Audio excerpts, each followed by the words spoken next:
So good day everyone, good day students, and under sa akin sa GE 103. So the purpose of this video is to discuss to you what are the laws of exponents. Since kulang na tayo sa time, so I decided na gagawa na ako ng video for you to learn at your home. Okay, so in this topic we're going to tackle what laws of exponent. Okay, so what does it mean by the word exponent? So what comes into your mind when the word exponents? Okay, so itong exponent ito ay isang numero o isang variable na nakita mo sa above. So let's say for example, if we encounter this one, x squared. Okay, ang x, ang tawag mo dito a is the base. So when we say the base, nasa ilalim siya, nasa baba siya. And ito naman, ang tawag mo dito ay isang exponent. Ito ay isang exponent. Makikita mo siya sa above. Okay, nasa itaas ng base. Okay. So when we talk about laws of exponent, okay, so ibig sabihin may batas. Kung ang Pilipinas may batas, syempre naman sa mathematics may batas. Kung ang school ay may batas, no ID, no entry, ang mathematics din may batas. Okay. So ano ba 'tong mga batas na to? Burahin natin to. Pasensya na tayo dito sa sa whiteboard ko. Okay, the first law is what you call the zero exponent law. Okay? So ano ba ibig sabihin ng zero exponent law? Okay, any variable that is raised to the power of 0, that is always equals to 1. Okay? So any power that is raised to 0, okay, kay malaki ba yan value na yan, kay maliit man o malaki ang value, kay numbers ba, numerical ba, values, variables ba. But if you encounter this one, if you encounter na exponent ay 0, that is always equals to 1. So example, x, okay, raised to the power of 0, that is equal to 1. Okay, because it clearly stated sa law na kapag 0 ang exponent natin, that is should be equals to 1. Another example, how about this one? Kapag 1 million pa to, 1 million, kapag raised to the power of 0, that is equivalent always to 1. That is what you call the zero exponent. So always remember that, class. So kapag 0 ang exponent natin, o 0 ang power natin, that is always equals to 1. Okay, so the next law, we have the product law. Okay, the product law.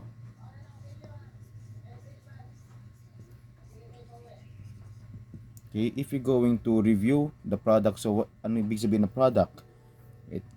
So based from the basic mathematical operation, ang product is the result of a multiplication operation.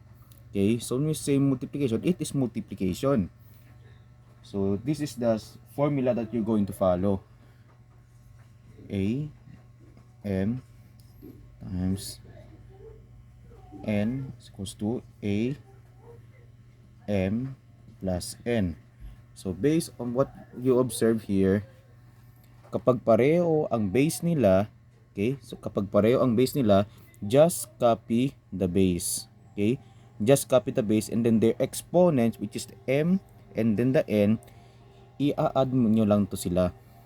Okay, so how we're going to apply this in example? So I'm going to give you an example, class. X squared, multiplication pala. X squared times, okay, times x raised to the power of 3. Okay, so what would be the result of this example? X squared times x raised to the power of 3. Okay, what are the base? Ano ba yung base nila? Okay, x. Okay, so just copy the base here. So x And then, what is their exponent? What are the exponents, rather? Okay, we have 2 and 3. So, these 2 and 3, i-add nyo to sila dalawa.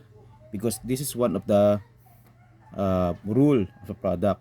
Okay, so 2 plus 3. Bakit siya i-add? Because that is one of the law, ang product law. Kapag the same ang base nila with different variable ay different exponents, just copy the base, which is this one, yung x. Just copy the base, and then ang exponents nila, i-add nyo to sila. Okay, so same here, copy the exponent here, and then you're going to add these exponents. You're going to add this power. So 2 plus 3, so which is this one. So 2 plus 3 equals to 5. So this is the correct answer for this problem. So 'di ba? Ang dali lang talaga matuto ng mathematics, especially if you're going to analyze it very well. Okay? So let's say for example this one, okay? Wala pang tayo eraser.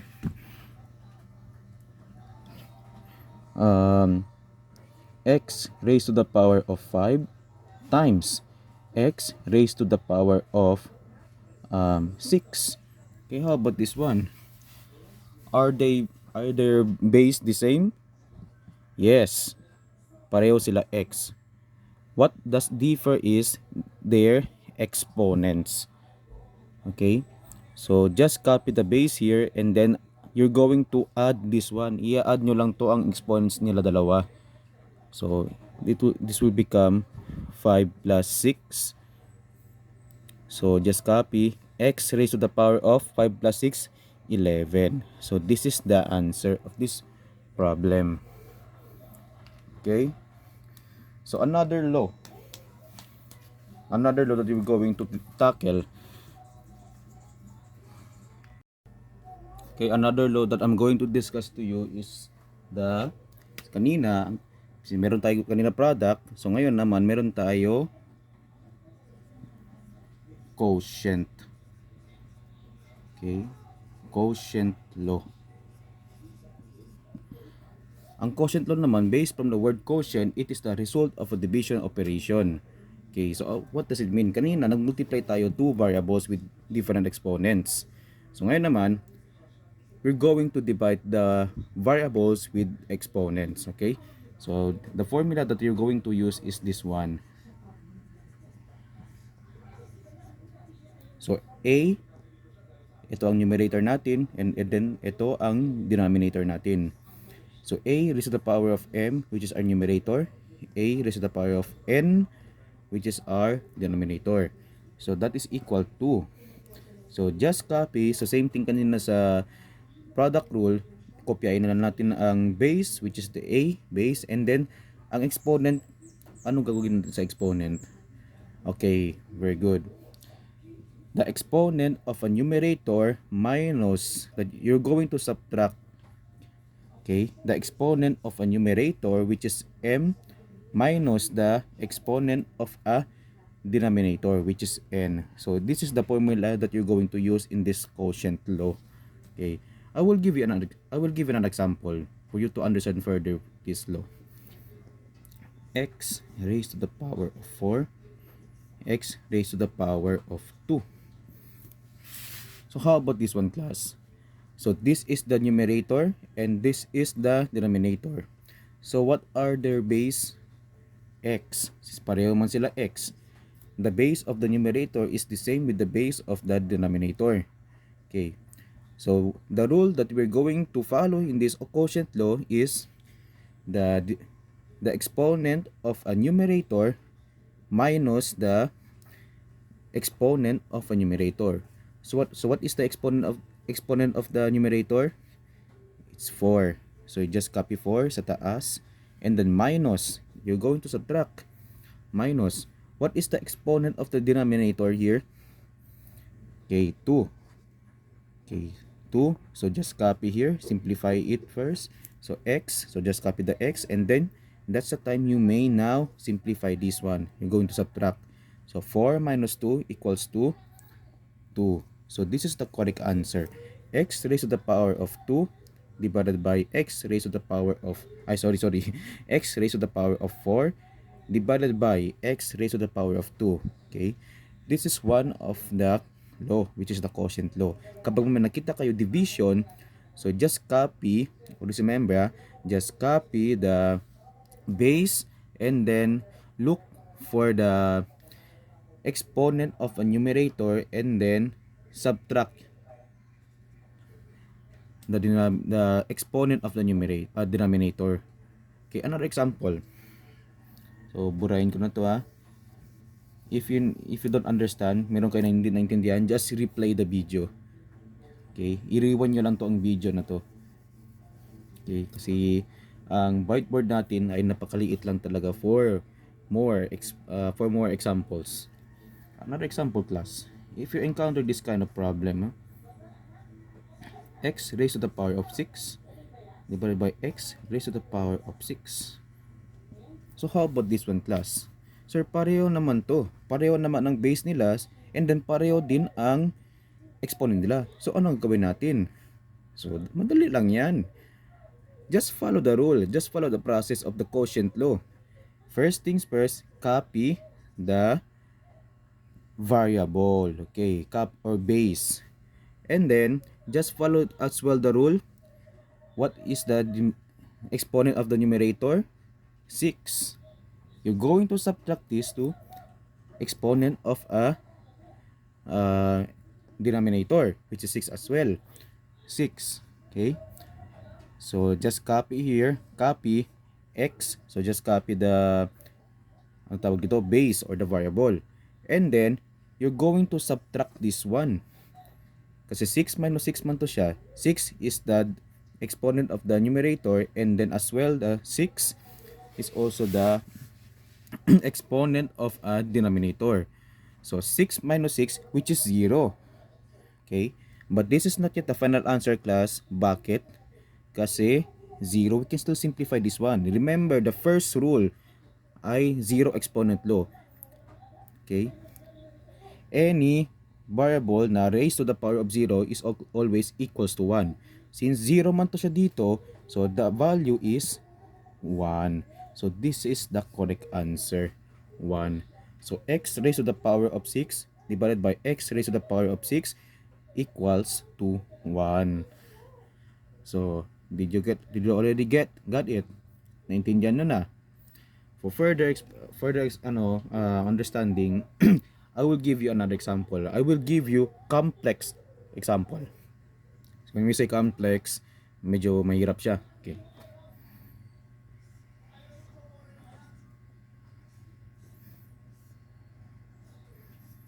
So how about this one? Sir, bakit may y, sir? Anong gawin namin dyan? Nakakalito na naman yan. And I'm just joking. It is not I understand that it is might confusing for you as a beginner. Okay? But if you're going to analyze this one, it is just easy for you to understand. It is just easy for you to answer this one. Okay?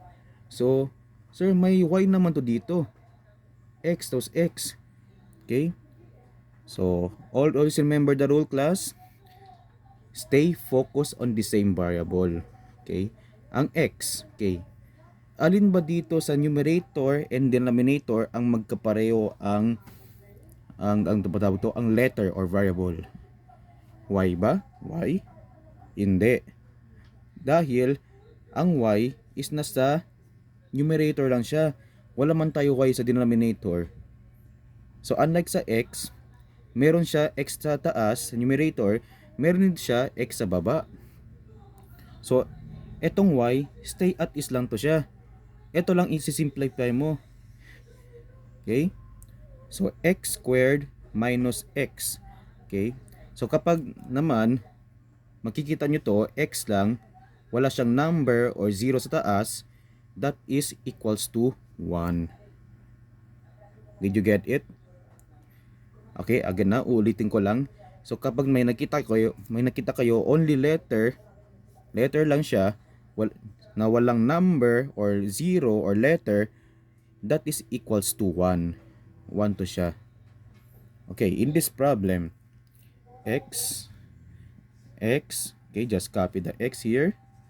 And then what is the exponent of a numerator here? 2, diba? 2. 2 minus, what is the exponent of the denominator? It is not 0, ha? Always remember, it is not 0. Always remember, ha? Kapag nakikita nyo lang only variable alone, that is equivalent to 1. So, ang exponent ng denominator natin ay 1. Okay, 1. So, ang y, ano mangyayari kay y? Wala mangyayari kay y. Unchangeable ang variable ni y. So, just copy the y here. So, ganito siya. And then, pwede pa siya ma-simplify dito, class. X, just copy the x here. And then, simplify the exponent. So, 2 minus 1 equals to 1. So, you don't need to put 1 here because it is already understood na a variable alone is always equal to the exponent of 1.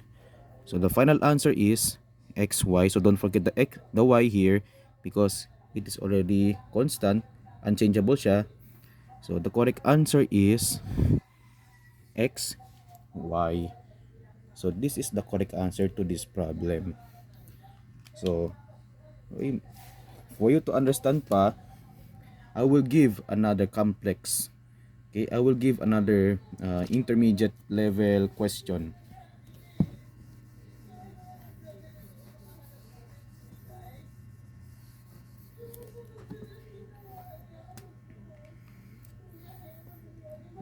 X is...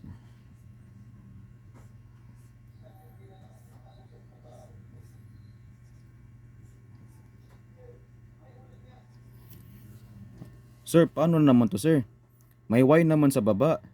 May y din sa taas. May x din sa taas. May x din sa baba.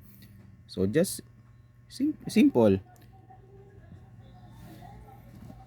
We will focus sa the same muna. The same. So, since x, may x din siya sa baba, may x siya sa taas, ang y din, may y din siya sa taas, may y din siya sa baba. Okay. Sa x, how can you simplify x here? So, you're going to use the quotient law. So, just copy the x here. So, what is the exponent of x at the numerator? It's 4. What is the exponent of x sa denominator natin? 2. So, minus 2. So, ito yun sa x variable. So, how about sa y? So, isimplify din natin to. Kasi kanina, ito is the x alone. Since mayroon pa siya y dito, so we still need to simplify the y as well. Okay? So, just copy y here, y. And then, what is the exponent of y sa numerator? Is 1. So, kapag wala kayo nakita number or letter dito sa taas, it should be equals to 1 ang exponent. Okay? So, 1 minus. Okay? 1 minus. What is the exponent of y in the denominator? Which is 2. So, minus 2 equals. So, just copy the x alone. Copy the x and then simplify this one. Simplify. So, 4 minus 2 is 2. And then copy the y here. 1 minus 2 equals 2. Since mas maliit ang 1 kaysa sa 2, so magiging negative 1 to siya. Negative 1. Okay. This may be the final answer, but if you encounter this kind of problem, if you encounter this kind of exponent na may negative siya, in order for this to make positive, all you need to do is to make it inverse. Okay? Ito, dalin mo to siya sa baba. Okay? Dalin mo to siya, itong y raised to the power of negative 1, dalin mo to siya sa denominator. So, itong x raised to the power of 2, at is pa rin to siya sa numerator. Okay? So let's copy this one. X raised to the power of 2 magiging y na lang to siya. Okay? Once you interchange something class, magbabago talaga ang sign nila. So unlike dito, negative, if you're going to interchange this denominator, magiging positive ang 1. So you don't need to put 1, you don't need to put positive 1 because it is already understood na 1 ang exponent nito. So this is the correct answer for this problem. If you don't understand the problem, if it finds you confusing pa rin ang problem, so just rewind this video. Okay? So, di ba basic lang sa class? If you know how to understand the law, if you encounter this kind of difficult, the most difficult problem, so basic lang siya. Okay, dun tayo sa negative exponent law. So, tapos na tayo sa quotient law.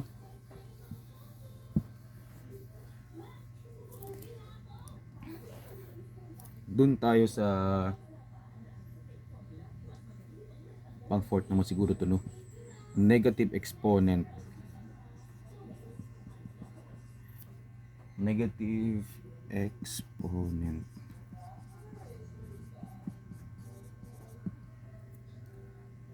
Negative exponent law. So you're going to follow this kind of formula. So a raised to the power of negative n, that is equivalent to m. So sir, paano ba 'to negative exponent law?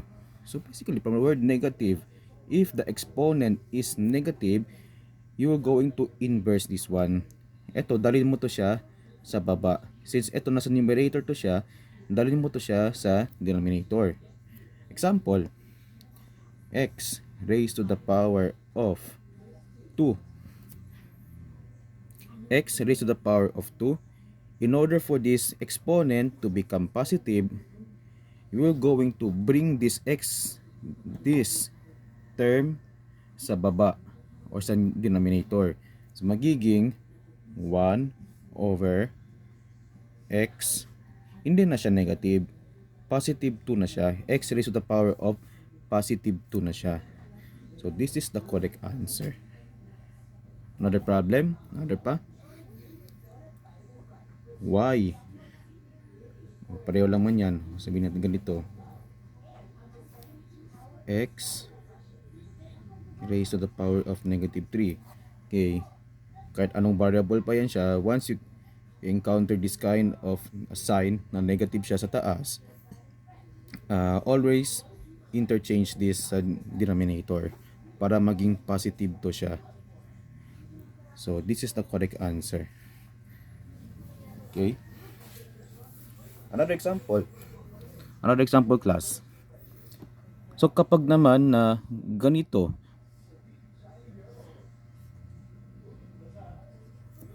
how about this one? Negative siya sa baba. Negative exponent siya sa baba. How are you going to make this positive? So basically, just bring this to the top. Dalhin mo lang to x raised to the power of 2 sa numerator. So magiging x raised to the power of positive 2. So this is the negative exponent law. If you're going to make if you're going to change the sign of an exponent, just interchange from numerator or denominator ba yan, so whatsoever. Okay, I will give you another example class.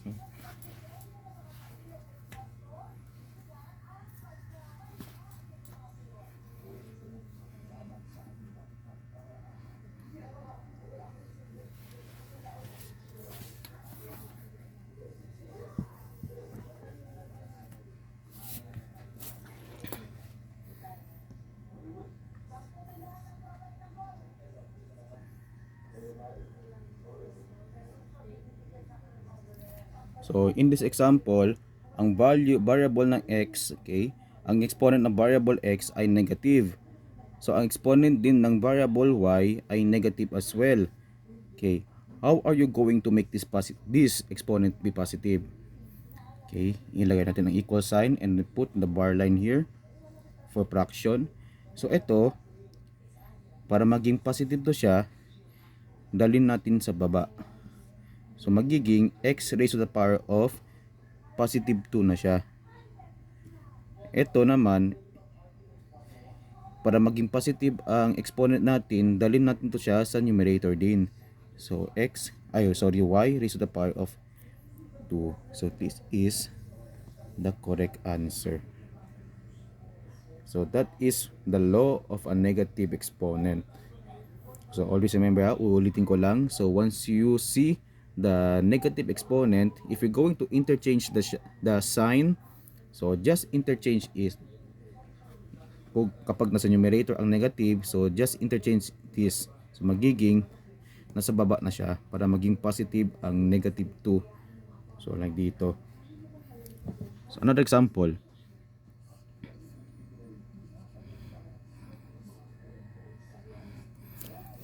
So ito.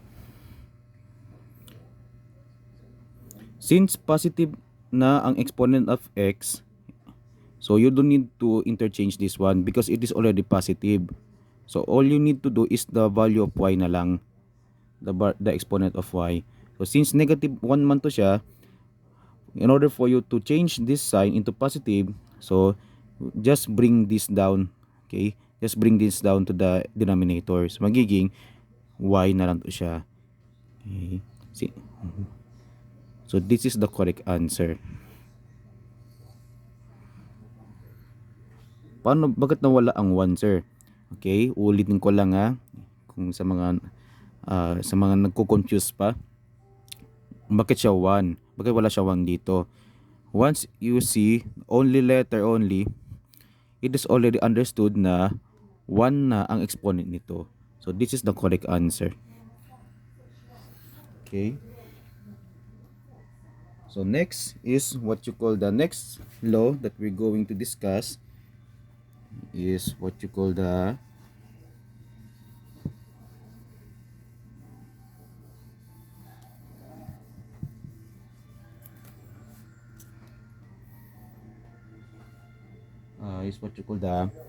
power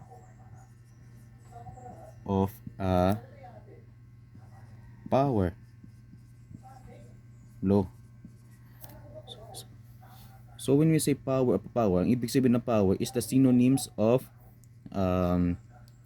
exponent.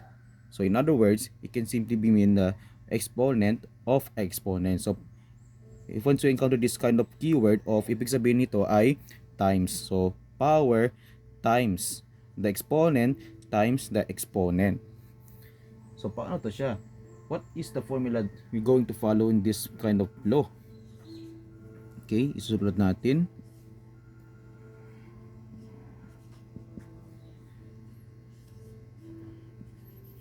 So ito yung formula na i-follow natin.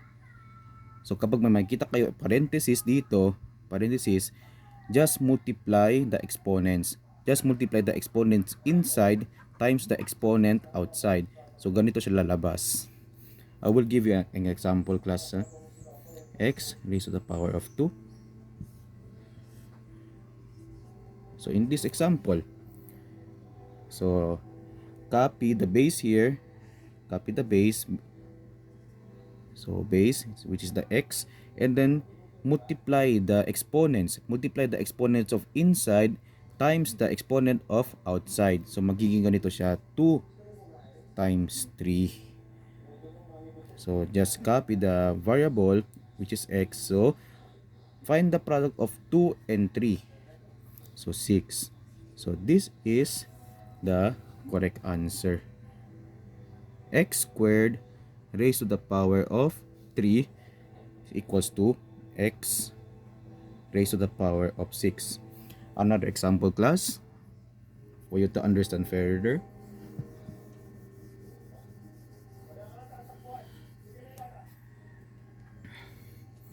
X raised to the power of 3.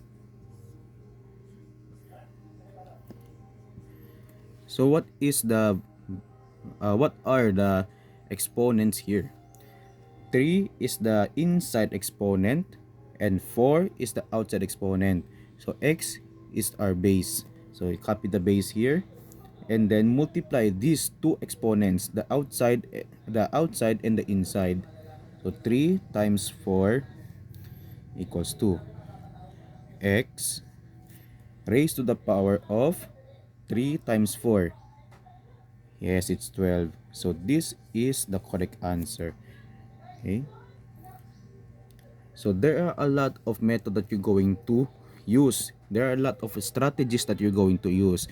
If you're going to understand this, bakit siya ganito ang law? If you're going to understand further of this kind of law, so just remember the previous law na discuss natin kanina. So let's say for example, x cubed. Assuming that this x raised to the power of 3 is only one variable, okay? So we will going to substitute this by a. Okay. So a raised to the power of 4. So ray is equals to 4. So what is the value? It is also equivalent to a times a times a. You're going to multiply the base itself 4 times. So ganito siya, 4 times. So what is the value of a here? Is x raised to the power of 3. So i-multiply din natin to 4 times. So remember, kanina sa product rule, anong gagawin natin if we're going to multiply the variable?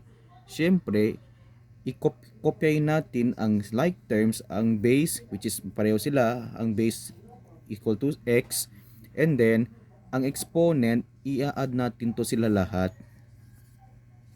Okay. So, x, copy the x here. So, 3 plus 3 plus 3 plus 3. So 3 plus 3, 9, ay 6, sorry, 6 plus 3, 9, 9 plus 3 equals to 12. So, ganun lang siya ang principal class ng exponent. Okay. So, always think of the exponent that you're going to multiply the base that n times of the exponent. So, ano ba ibig sabihin ng n times na yun? N. So, let's say for example in a numerical factor, 4 raised to the power of 2. So how are you going to solve this one? So multiply the base here times dito. So 4 times 4. So dalawang beses tayo na multiply itself kasi 2 man to siya dito. So kapag 3 din to siya, 4 raised to the power of 3. So you're going to multiply it by self 3 times din. So 4 times 4 times 4, which is 3 times din. Kasi naka-base tayo sa exponent. So 4 times 4, 16. 16 times 4 equals to 64. So 4 raised to the power of 3 is equivalent to 64. So 4 raised to the power of 2 equals to 16. So ganun lang siya, class. Ganun lang ang laws of exponent. So if you know the basics, it is easier for you to solve this certain kind of problem. So same dito kanina. So burahin natin to, class, ha.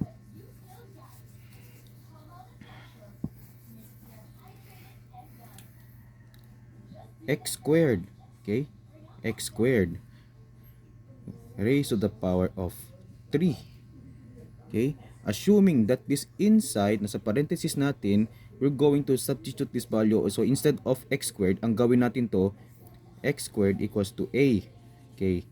So this will be the variable. Ito muna i-substitute natin. So because we will trying to visualize paano ba ito nabuo itong law, power of a power. So instead of x raised to the power of 2, let's substitute this from a raised to the power of 3. So a raised to the power of 3, class, it is also equivalent na a times a times a. So you're going to multiply it by self 3 times. Okay, so since ganito na siya, so what is the value of a here na nasa digit natin kanina? So x squared. So x squared times x squared times x squared. So remember the product rule kanina, if once you multiplied something, once you multiply the variable with the exponent, just copy the base, which is the x, and then i-add natin lahat ang numerator. So 2 plus 2 plus 2. So if you're going to simplify this one, x raised to the power of 2 plus 2, which is you're going to add the 2 3 times. So in other words, pwede rin siya ganito, 2 times 3. So 2 plus 2 plus 2. So that is equal to 6. Okay. So ito ang long method. Ito ang another way of method of solving, which is if we're going to analyze this one, medyo mahaba to siya. So if we're going to base a formula, ganito lang siya. Burahin natin to ha. If you're going to base a formula,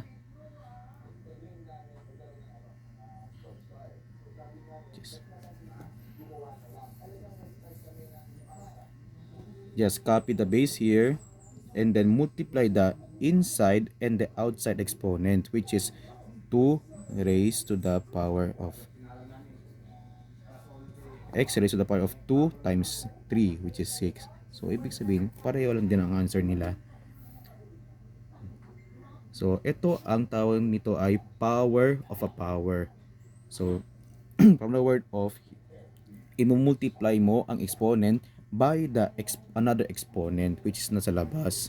So kaya siya tinatawag na power of a power. Minumultiply natin ang exponents, ang inside exponents and the outside exponent. So ganoon na siya class kadali. Another example pa? Okay, another example pa.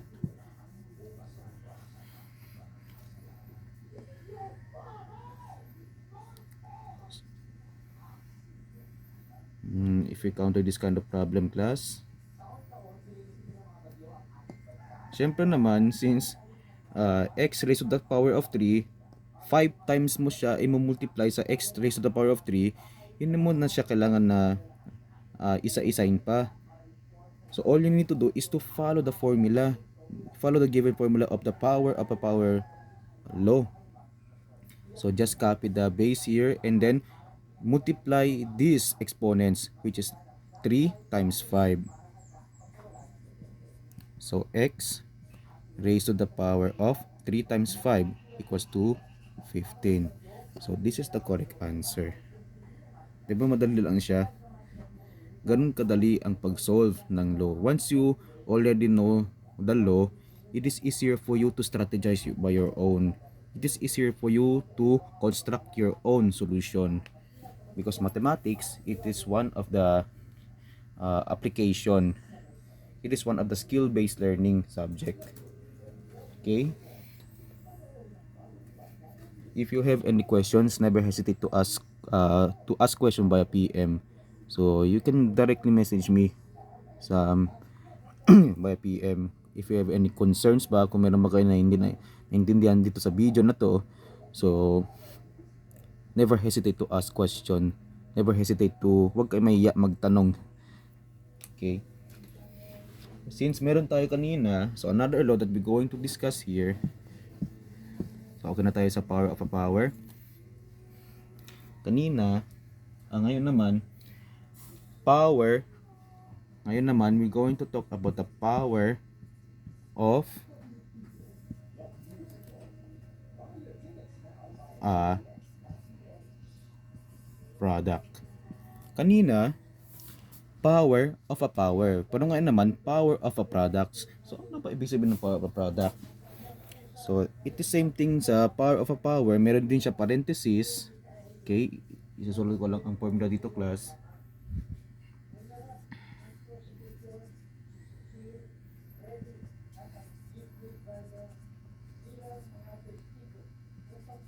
Okay, it is same thing with the power of a power. But their difference is, sa loob ng parenthesis, dalawang variable tayo meron dito. So unlike sa power of a power kanina, only one variable ang nasa loob ng parenthesis. Okay? So how can we solve this? So power of a power, the exponent of A, multiply it by the exponent outside. Okay?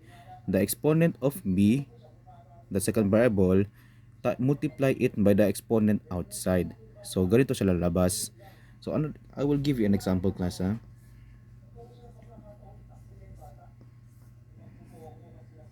Okay. Since dalawang variable tayo meron dito, which is x and y, so sa x, ano ba ang exponent of x here? Which is 2. Okay, which is 2. Etong 2 na to, which is inside exponent of x, you're going to multiply it by the outside exponent, which is 2. So x raised to the power of 2 raised to times 2. So ito yung nasa 2. So how about sa y? Y, copy the y here, which is the base. So the exponent of y here is 1. Okay, 1. So itong 1 na to, i-multiply mo din to sa labas. Okay, so 1, which is the exponent inside of y, times the outside exponent. So 1 times 2. So equals 2. So the exponent of x is 2 times 2, which is 4. And y din, 1 times 2 is 2. So this is the correct answer for this problem. Always remember, class, it is same thing with the power of a power law. Ang power of a power law, nag-iisang variable lang siya sa loob ng parenthesis. Unlike sa power of a product, dalawang variable, multiple, 2 or more variables include dito sa parenthesis. Okay? I will give you another examples. So when we say multiple, it is 2 or more. Y ba? Z ba? Basta more than 1 to siya. Give you another example, class.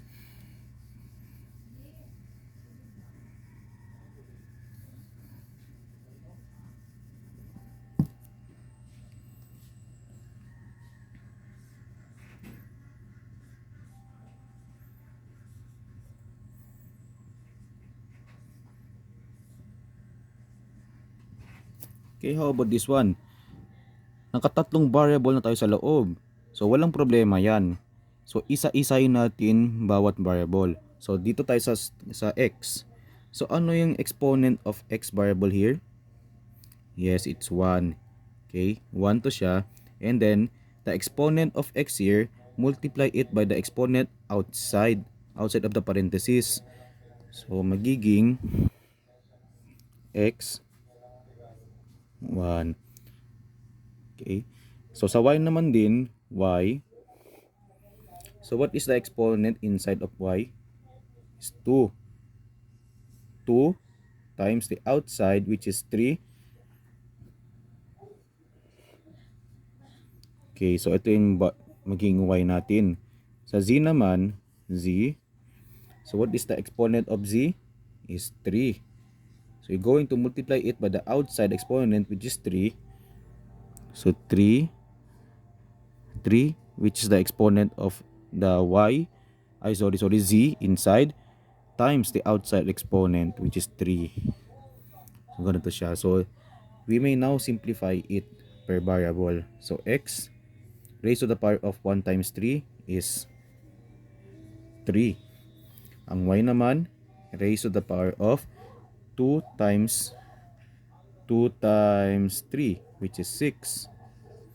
Ang z naman, raised to the power of 3 times 3, which is 9. So this is the correct answer. Okay? Kahit gaano pa to kadami ang nasa loob ng variable natin, nasa loob ng parenthesis natin, always remember that our basis here will be the outside exponent. Okay?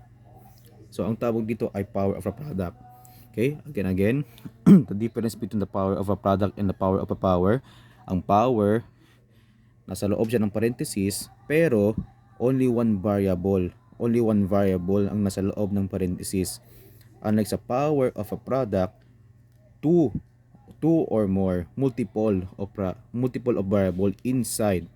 Okay, so in order for you to determine what is the simplification of this one, just multiply the inside and the outside exponents. So ganun lang siya kadali, class. So meron din tayo, ito ang tawag dito ay power of a product, and the last thing is meron din tayo, so which is the last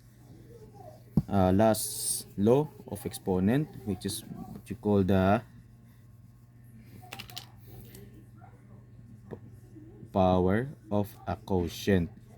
Kanina power of a product to siya, so ngayon naman ay power of a quotient. So when we say quotient, it is the result of the division operation. So this is the formula that we're going to follow. So same thing sa product, dalawa ang variable include dito sa loob ng parenthesis, pero into fraction to sila, into fraction. Yung kanina magkadikit lang yung dalawa. So ito naman into fraction, may numerator, may denominator, and we only have one outside exponent. So whatever will be the exponent of the a here, that will be multiplied by m, so kaya siya naging m. And whatever will be the exponent of b, that will be multiplied by the exponent of outside exponent, which is m, so kaya siya naging b raised to the power of m. So example class, ganito siya, oh.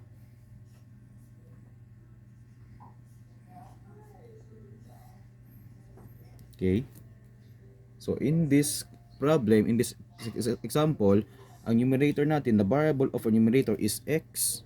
Okay, x, and the exponent of a numerator is what you is 2. So just copy the variable of a numerator, and then the exponent of a numerator, you're going to multiply it by the exponent of a outside. So 2, which is the exponent inside, times 2 outside, all over y. Kasi y ang nasa denominator natin. So what is the exponent of y here? Is 1. This is the exponent inside, 1 times, you're going to multiply it by the outside, which is 2. So 2. Okay, i-simplify natin to. Ang numerator, so raised to the power of 2 times 2, 4, all over x, so y, 1 times 2, 2. So this will be the correct answer for this problem. Okay, so if you have any questions regarding sa mga laws of exponent, class, so never hesitate to ask question directly to me, okay, because I'm always available to entertain questions. Okay, if you might feel na confusing sa part na to, so you may still approach me anytime and anywhere, because I'm willing to help you. Okay, so I will give you a sample problem which regards sa laws of exponent. Okay, since lahat naman natakal natin, we'll give you an example.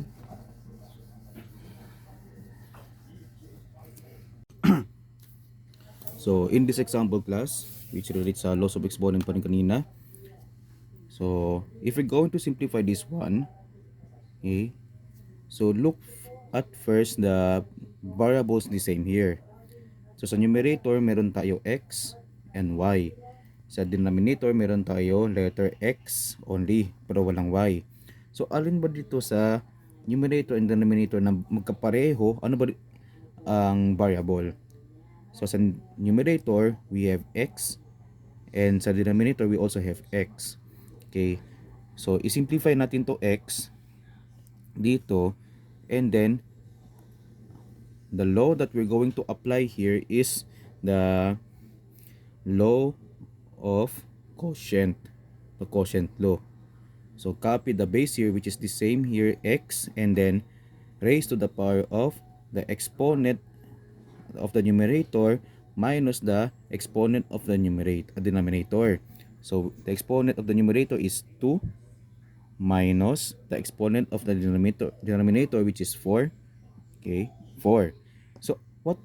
So what would happen to the value of y? Since wala man siya y, wala man din siya y dito sa baba sa denominator, so at is pa rin ang y natin. So kopyahin na lang natin to ang y. So ibig sabihin ang y is unchangeable siya. Unchangeable ang y. Okay? So i-simplify natin to.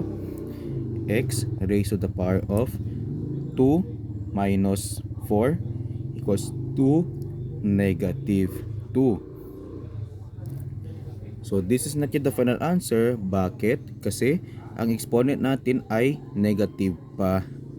So meron tayong law na na-discuss natin kanina, which is the negative exponent law. In order for this negative exponent to be positive, anong gagawin natin dito? Ilagyan natin to siya sa baba or sa denominator. So the only variable ang na maiwan sa taas is the y alone. Kasi ang x, itong term, itong x, dali natin to siya sa denominator. So if we're going to write this one, y over, nasa denominator na ang x squared. So magiging positive na siya. Magiging positive 2 na siya. So this is the correct answer for this problem. Okay. Another example class which relates pa rin sa laws of exponent.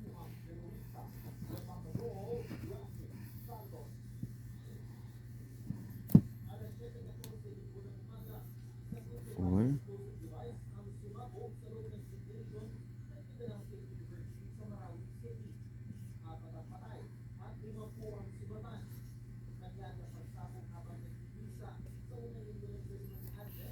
So paano to siya, class? Do you remember the rule from your Peter school na meron tayo PEMDAS? PEMDAS.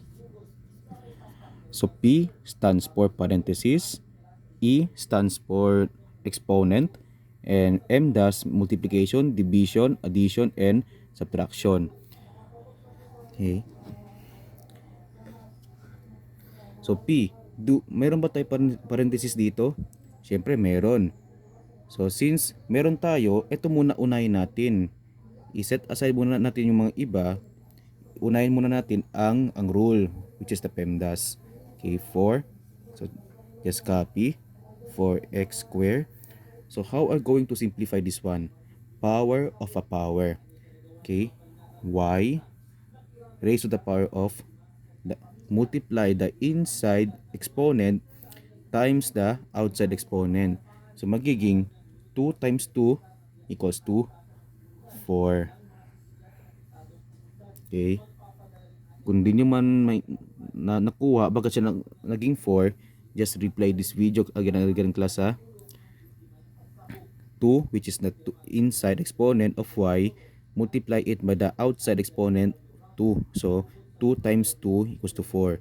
Ang tawag dito ay the law, power of a power law.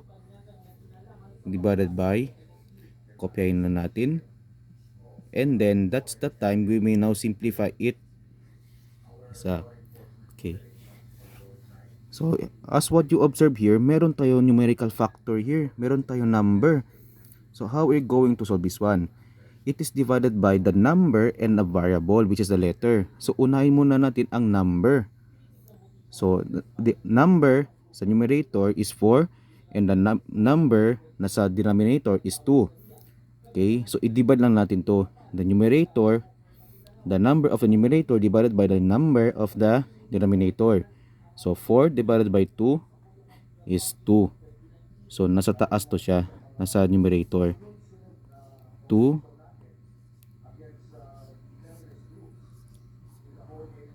4 x. Kinopya lang natin to. So ngayon naman, sa numerator, meron tayo x and y. And as well sa denominator, meron din tayo x and y. So, we're going to simplify it per each variable. So, ang x muna natin ang unahin natin na. So, continue this part. 2. So just copy the x. So you're going to subtract. What is the exponent of a numerator? 2 minus the exponent of a denominator of x is 1. Okay. So kopyahin natin to. Y. Okay. I-simplify din natin. So what is the exponent of a numerator?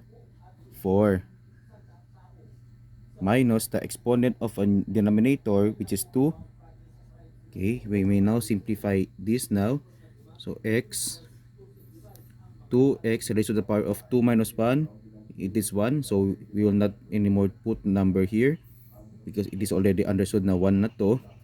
So y, so 4 minus 2 equals 2 raised to the power of 2. So this is the simplified answer for this problem. Okay. If you have any question, class, never hesitate to ask question again and again na, because I'm willing to help you no matter what. I'm willing to help you kung saan ba kayo nahirapan dito. If you want to approach me, so I'm approachable enough to teach you. Okay. So this is our topic, class. So thank you for watching this video. I hope you understand. I hope na meron kayo natutunan sa discussions natin dito sa video na to. So have a good day, class. So bye.